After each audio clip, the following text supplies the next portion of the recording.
Shalom. First and foremost, I want to give all praises, honor, and glory to Yahweh, Bahasham, Yahweh Shai, Bahasham, Racha Kodash. Double honors to the elders and the apostles of Great Millstone, and peace and blessings to the elect. And today we're going to go into the book of Numbers, the 35th chapter. And the Lord Yahweh spake unto Moses in the plains of Moab by Jordan near Jericho, saying, Command the children of Israel that they give unto the Levites of the inheritance of their possession cities to dwell in. So once the children of Israel get their inheritance, their lands that they would possess, they would have to give cities out of those lands for the Levites to dwell in, because the Levites didn't have any land for their inheritance. And ye shall give also unto the Levites suburbs for the cities round about them. So you would give them cities, and the suburbs would be like the open plains or fields, which would be for their cattle and so on. So as you see in the NKJV, right, it says specifically that portion, and you shall also give the Levites common land around the cities, that is the suburbs. And the cities shall they dwell, and the cities shall they have to dwell in, and the suburbs of them shall be for their cattle, and for their goods, and for all their beasts.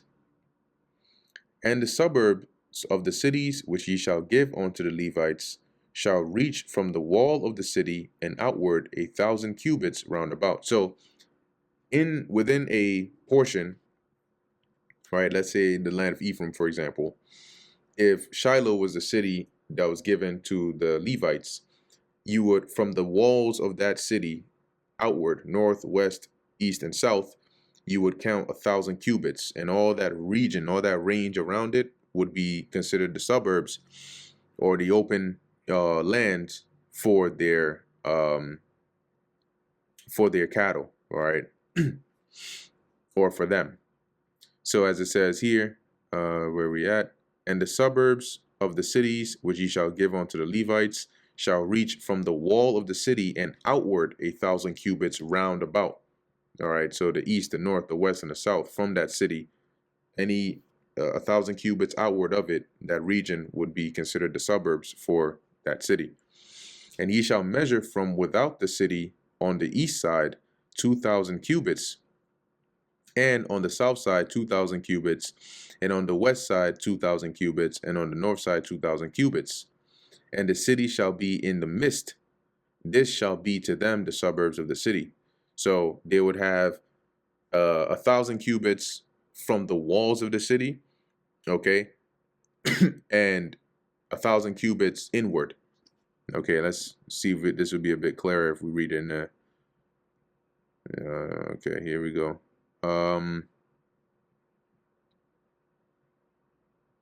Let's see, what's a good one here? All right, let's just go with the NLT, and then if it's not clear enough, we might check the NKJV. So it says, measure off 3,000 feet outside the town walls in every direction, east, south, west, north, with the town at the center. This area will serve as the larger pasture lands for the towns. NKJV, and you shall measure outside the city on the east side 2,000 cubits, on the south side 2,000 cubits, on the west side 2,000 cubits, and on the north side 2,000 cubits. The city shall be in the middle. This shall belong to them as common land for the cities. And let's go back up a verse. Yeah, okay. So it's 1,000, what is that? 1,000 cubits from the walls of the city, and 2,000 cubits from the city itself. All right, and that sounds like from maybe the center of the city, right? You would have an additional 1,000 cubits from that point to the wall, and then from the wall to the outside another 1,000, making it 2,000. But I mean, all in all, they would have the cities and they would have the suburbs. So as it says in verse 6, and among the cities which ye shall give unto the Levites, there shall be 6 cities for refuge. So of the total cities that are allotted to the Levites, 6 of them would be known as cities of refuge, which ye shall appoint for the manslayer that he may flee thither. Manslayer is somebody who kills somebody, and that person would be able to flee to one of these cities as a refuge city. And to them ye shall add 42 cities. So you're going to have 6 cities which are refuge cities, and you're going to add 42 cities, making it a total of 48 cities for the Levites, 6 of which are considered refuge cities. Now you may wonder, why would they have a refuge city for somebody that killed somebody? Shouldn't they be put to death? Well, not all cases are murder. And that's the point of these refuge cities, as the Lord is going to go on and explain further. So all the cities which ye shall give to the Levites shall be 48 cities. Them shall ye give with their suburbs. And this would be split across the various tribes, right? 48 cities all throughout. And the cities which ye shall give shall be of the possession of the children of Israel. From them that have many ye shall give many. So the larger lands for the tribes, you would have more cities given to the Levites from there. But from them that have few ye shall give few.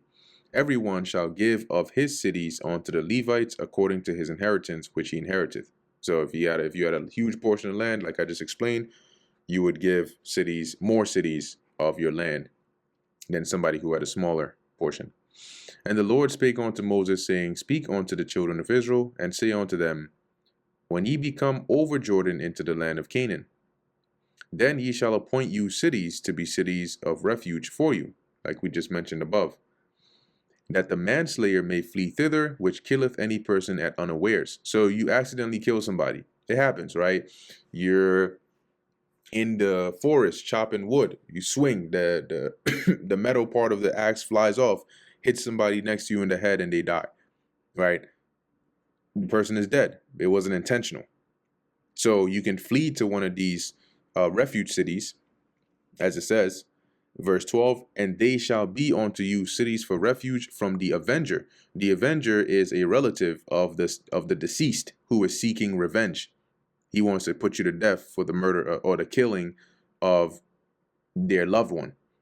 So the refuge city would be it's like the sanctuary or safe place for the manslayer.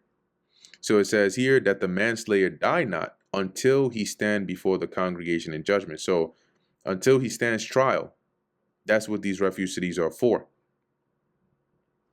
So once you kill somebody, you can flee there, and when you stand, you'll be safe until your trial to determine, are you actually innocent? Was this actually an accident, or was it murder? But as we're going to read on down, if you're caught by the manslayer and you're not in that city, he going to put you to death. And that blood will not be on his hands, okay, if it's murder. So as it's going to say in verse 13, it says, And of these cities which ye shall give, 6 cities shall ye have for refuge. And ye shall give 3 cities on this side Jordan, and 3 cities shall ye give in the land of Canaan, which shall be cities of refuge. So 3 cities on the east side and 3 cities on the west side. So you better hope that you buy a city of refuge, or you better be the most careful, law-abiding citizen. These 6 cities shall be a refuge, both for the children of Israel and for the stranger, the foreigner, and for the sojourner among them, that everyone that killeth any person unawares, so it's unintentional, may flee thither. And if he smite him with an instrument of iron, so that he die, he is a murderer. So you have an iron weapon and you hit somebody and they die with the intention. If you hit somebody in the head with an iron weapon, what do you think is going to happen? Right? As it says, he is a murderer. The murderer shall surely be put to death. And if he smite him with a throwing stone. So you might have a case where somebody does this and flees to a refuge city. Well, when they're put on trial, they'll find out that, okay, no, that was murder. You're going to be put to death.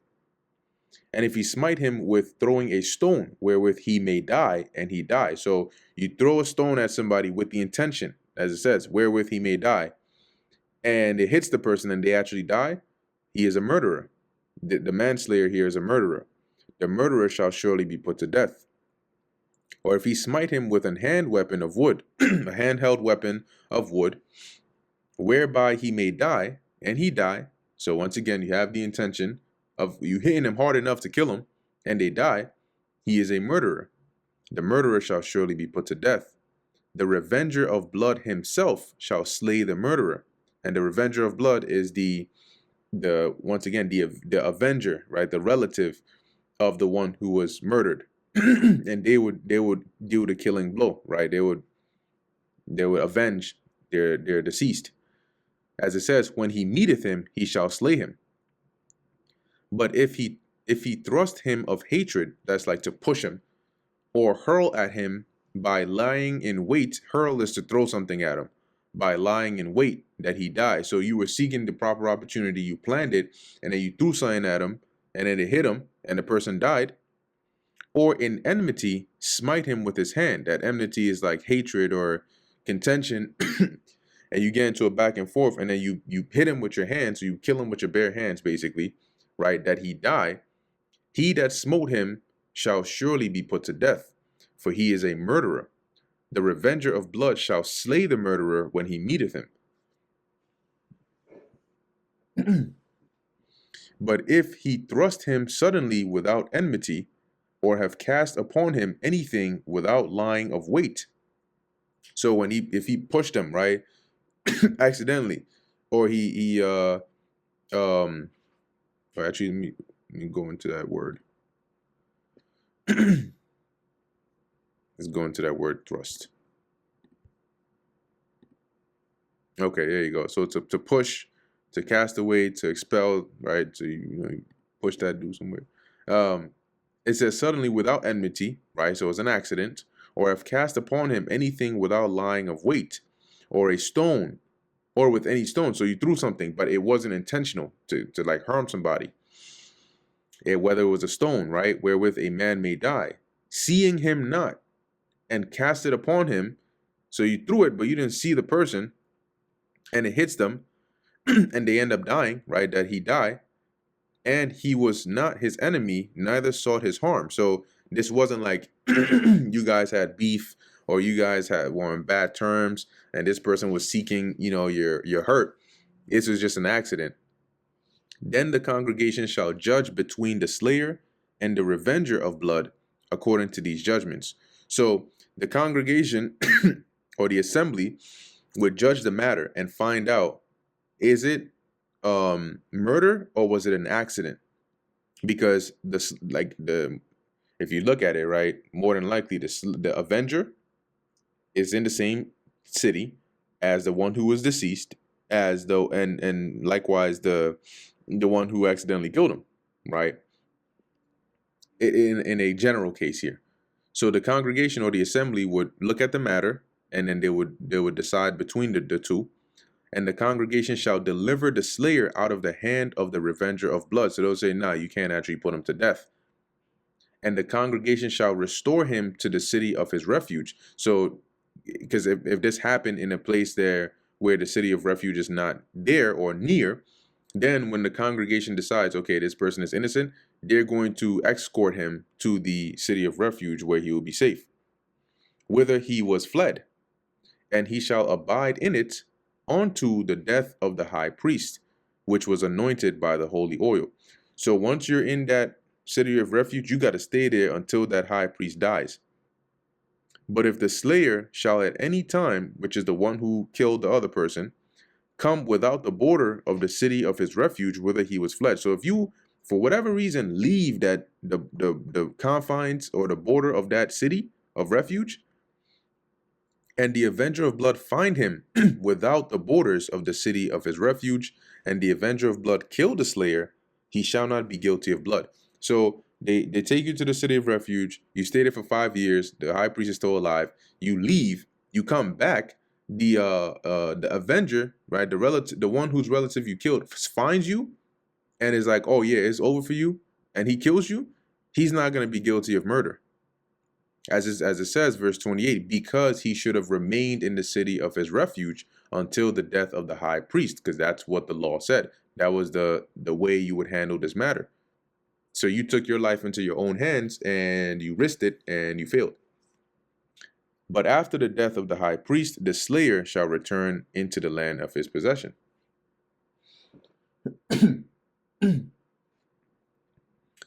So these things shall be for a statute of judgment unto you throughout your generations and all your dwellings.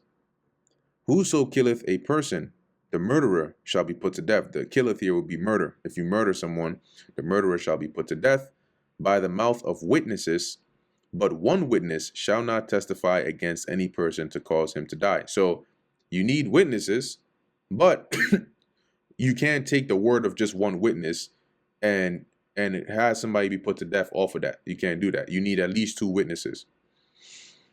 Moreover, ye shall take no satisfaction for the life of a murderer. That satisfaction is like a payoff or an alternative. It says, which is guilty of death, but he shall be surely put to death. So it doesn't matter if they're super rich and they're like, look, I'll just pay you this amount of shekels. No. The price is you got to be put to death. There's no satisfaction. There's no alternative. There's no reward or payoff or bribe that it should be accepted to allow this person to live when they're guilty of death. And ye shall take no satisfaction for him that is fled to the city of his refuge, that he should come again to dwell in the land until the death of the priest. Once again, there's no bribe or anything that should allow you to say, okay, the high priest ain't dead yet, but you're allowed to come back to your city. No. If you do that, you ain't going to be safe. You're taking your matters into your own hand.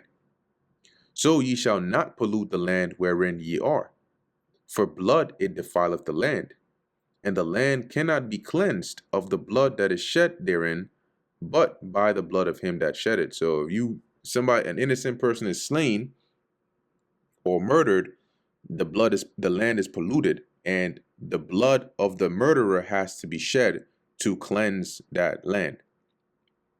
Verse 34, defile not therefore the land which ye shall inhabit, wherein I dwell, for I the Lord dwell among the children of Israel.